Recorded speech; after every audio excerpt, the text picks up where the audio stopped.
So, this is my evaluation presentation on my magazine, Immortality in Art, an art piece, not a product. So the brief we were given was to have a working prototype, A3 posters, a motion graphic, or a social media promotion. I decided to have a printed product of a magazine, to have A3 and A4 posters. My 10-second motion graphic was trailers. It was multiple trailers, 26 at least, on Instagram, and a website. So all of my deliverables were a website to host posters, portraits, mock-ups. I had my promotion on YouTube and Instagram. I had my physical magazine. I had also links to a digital magazine and a PDF to download the magazine. So these are all of my deliverables. Got the posters, the alternative posters, the mock-ups, the physical magazine, the website, the digital magazine, and all the trailers are playing. There was so many. There's more than there are more deliverables than I present here. So the magazine itself is, I wanted to go over because there were two pages that I got the most compliments for, and that was page 10 and 11. I got told by many people, there's a lot of personality going on, and I think that I achieved that because I put my mind in the head of the subject. I was like, if I was said subject Cavalli and I was given a magazine page that was blank, it just had text and it just had an image, how would I personalize it? And from knowing him and doing an interview with him, I did this. And then when I showed it to him, he was like, that's spot on, especially the 10 out of 10 on the page number. Another page I got a lot of compliments for was the final page of my dad, because I think, obviously, I've known my dad my whole life, and I think the page itself is cohesive in its color palette.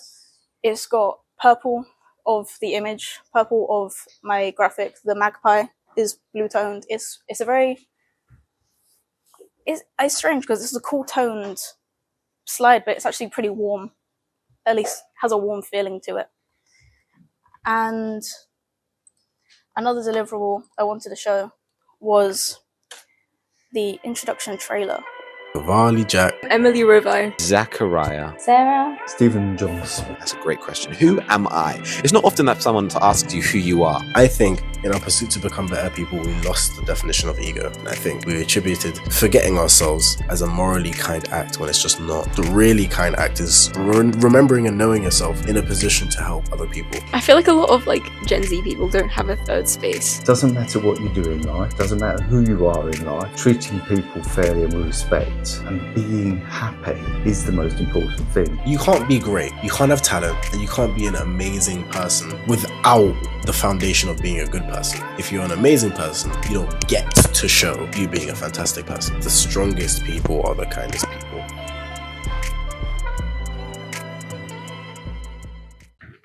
So, moving on, there's how did I get the idea? So what I did was I looked at my own wallet and I thought, if someone took this, how much could they learn about me just from this little thing I have in my pocket every day that I pay no mind to? And I thought, I'm also a photographer, and I could use that skill to document other people's wallets. And I thought, I need more content than that. So I decided to make it about people's personalities holistically. And I did a check-in with my tutor, and I was given the idea to make a magazine. And that idea had been floating around, and I thought, yeah, I can commit to it. It'll be a lot of work, but I can do that. And so production started, interviews, photo shoots, making the magazine, and I had trailers that I've shown, and I asked for feedback on my social media.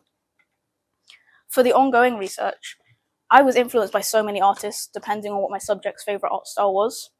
And my initial research was into minimalism, which is an art style that I have always appreciated but never knew enough about. And from looking into it, I learned about it as an art style, but also as a philosophy of not having too many possessions, too many material possessions, because it will weigh down on your conscience. And that linked to the idea that I eventually researched of consumerism, modern day consumerism, and how people were just buying new products, new things to have, which is why I made the magazine free. It's an art piece, not a product, as the slogan says, because I don't want people to have guilt about buying it. I want them to be able to view it as an art piece, not something they had to work to purchase. And on the technical side, I've been using Adobe products for a decade, but I'd never used InDesign or Premiere, which were the main two for this project. So it was so fun to learn them. And I had so many tutorials, but it was great. Feedback. I always worked on feedback very quickly. From as soon as I got it, I put it in my notebook, made a to-do list, and did it by the next day. And peer feedback, a really big piece of feedback I got my mother, who's not very tech savvy, to go on my website. And this is the improved version, but she was like, I don't know what's a button. I don't know what's going on. I'm so confused. So I was able to make things that are buttons pulse when you hover over them to make it clear this is interactable. Subject feedback. My font choice, I've discovered very early on, I was kind of bad at fonts and they weren't representing people properly. So I spent half an hour with Emily and another classmate finding websites and finding avenues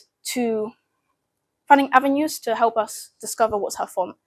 And she actually helped me also find my own font, which I'm going to use outside of this project because I really think the font we found for me represents me perfectly. The final feedback I got from people outside of the project, this is people on social media, this is people who've just been following, I don't know them, but they gave back the feedback that the body font could be more dynamic. I have so much personality, it's such a unique art piece, but the body font could have more going on to reflect the art. And a lot of people said, like with the page I showed of my dad, that the mix of portraiture and painting over them was unique, it was fun. And there's consideration, clear research, but it isn't clear why there's some elements like the animals, because I forgot to disclose to the audience that, these are the people's favorite animals. An interesting idea I did get, which I would do if I was to do this project again, is to do an end final comparison of everyone's wallets and be like, you can see this person is of this generation, this person's this kind of worker. I think that's a really interesting idea that I would do. Problem solving, technical. So I only faced one major issue, and that was InDesign crashing a lot. I was too stubborn to Google why. So I just trial run this and that until I discovered it was the preview mode was on GPU, not CPU. But other than that, there was no major technical issues because I wouldn't describe learning a new software as an issue. It was just a learning curve. So project management was my strongest suit. I had a physical notebook for my research. I had to-do lists. I had 2 USB sticks that I carry with me everywhere. I've got them here as well. I didn't let them leave my side. And I had backups in case they got lost. I had warning signs on everything if I hadn't done the slides, so I knew to do it. I had amazing file management, and I had notes around my room of, take this equipment, don't forget this today. But creatively, there was a big creative hurdle because I was going at such a quick pace, I burnt out, and then there was a holiday that didn't help. And when I got back from the holiday, it took me a while to get back into my quick pace, but that helped me with my project management, learning how to organize myself. Upon self-reflection, my skill development, obviously with the organization skills, the new technical skills, I conducted so much research. I don't think I slacked there at all. I think that was my favorite part. And planning. I did so much planning and I didn't stick to a lot of it because people dropped out. I had to reschedule things. And it was easier for me to keep it all on my phone as schedules, phone calendar, because it was just on hand. Production. I did cut one final deliverable of the video tour because it was too much work in too little time and it didn't contribute anything to the final products. But again, if I had more time, I would do that. And for my next project, I just spend more time on it, spend at least half an hour a day, keep a streak going every day. My final sites, they're very fun. They're very fun to, I pride myself on them because they're very interactive, especially the one that's for a wider audience. The one for marking is also the same. I didn't want it to be fun and boring. I wanted them both to be fun. And I've had a lot of compliments on them. I'm very happy about it. They're easy to navigate as well. It's not fun, but confusing. And so the magazine reception, in person, people well, my subjects, they loved it. The general consensus was that I captured them perfectly, and I was considerate about it. And then one quote that I really loved was Zach said that the magazine feels like if he was meeting someone, he would just give them his pages. And I thought that's the perfect feedback to hear, because that means I've nailed it. The magazine reception online was the same. It was perfect. I had people resharing the content. I had comments. I had likes. Everyone seemed to love it. I've had people I don't really know come up to me in person and be like, I love the magazine. I love what you're doing. And it's just, as an artist, so gratifying. So that's Immortality in Art, an art piece, not a product. Thank you for listening. Any questions? I have one question, Gary. Could you just talk me through a little bit of your contextual research that you did in terms of third spaces, archaeology, all that? Yes. So archaeology was something I researched because I realized that looking into wallets was material research. It was the same as archaeology, where you discover something. What could this mean? Why is it here? That's another thing. Getting this object here, like Zach's wallet, he had an SD card, which is unique, but why is it there? It's there because he probably forgets it if it's not in his wallet. So there's an idea behind it. There's an idea behind why the object's there, but the object itself is also interesting. And third spaces was something I really had got me from the beginning. Outside of this project, I've loved the idea of third spaces because it's an area you go to relax that isn't your home, and it isn't a workplace, it isn't school. It's just for relaxation, maybe socializing as well. And so I went to people's third spaces, which are where all the portraits are taken, because it's to emphasize their identity, who they are outside of their home life and their work life, who they are at the core of themselves.